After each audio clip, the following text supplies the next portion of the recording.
কৃষ্ণনগর উত্তর বিধানসভায় তৃণমূল প্রার্থীর মনোনয়ন বাতিল। কৃষ্ণনগর উত্তর বিধানসভা কেন্দ্রে তৃণমূল কংগ্রেস প্রার্থী অভিনব ভট্টাচার্যের মনোনয়ন বাতিল করা হয়েছে। নির্বাচন কমিশনের নিয়ম অনুযায়ী কোনো সরকারি ঠিকাদার সরকারের সঙ্গে সক্রিয় চুক্তি থাকা অবস্থায় নির্বাচনে প্রার্থী হতে পারেন না। জানা গেছে, অভিনব ভট্টাচার্য একজন সরকারি ঠিকাদার এবং তার সরকারের সঙ্গে এখনো কার্যকর চুক্তি রয়েছে।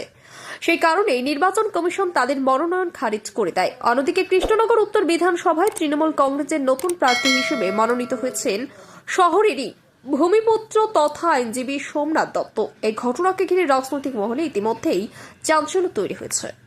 দেখুন, দল এটা জানতো, মানে কি, দল যদি এটা প্রথম থেকে জানতো তাহলে নিশ্চয় এটা দল জানার বা না জানার প্রশ্ন নয়। কিন্তু এটা দেখুন, আমরা কিছু বেআইনি করতে চাই না। উনি একজন ব্যবসায়িক এবং নামী ব্যবসায়ী, আর উনার অনেক কাজ আছে। ওরা এক টাইমে থাকে 24-25টা কাজ উনি করছেন। তো সেই কাজের 2-3টের মধ্যে হয়তো এই কমপ্লিশন বা কিছুর মধ্যে টেকনিক্যালিটি থাকতে পারে। তো সেই জন্যই এটা হচ্ছে। তো দল যতটা সম্ভব করেছে, কিন্তু আমরা লুকিয়ে চড়িয়ে একে প্রেশার দিয়ে ওকে প্রেশার দিয়ে এইসব কিছু করতে চাইনি।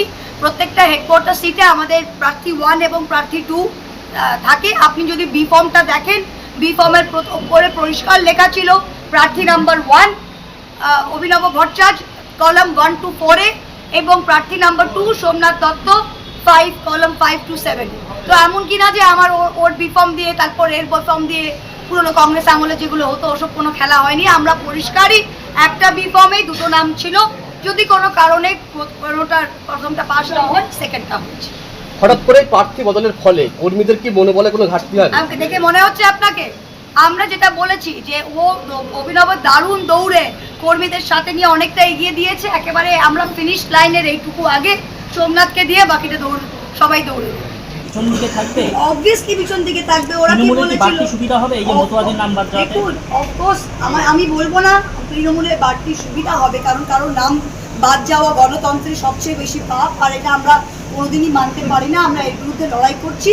কিন্তু নিশ্চয় আপনারা বুঝতেই পারছেন যে যাদেরকে এতদিন টোপ দিয়ে সিএ দিয়ে মাথায় তাদের মস্তিষ্ককে ব্রেন ওয়াশ করে এতদিন নাচিয়েছিল, এবার কিন্তু তারা বুঝে গিয়েছে যে তাদের সামনে ভোট, তাদের ডিলিটও করা হয়েছে এবং তাদের সিএ এর মাধ্যমে আনাও হবে।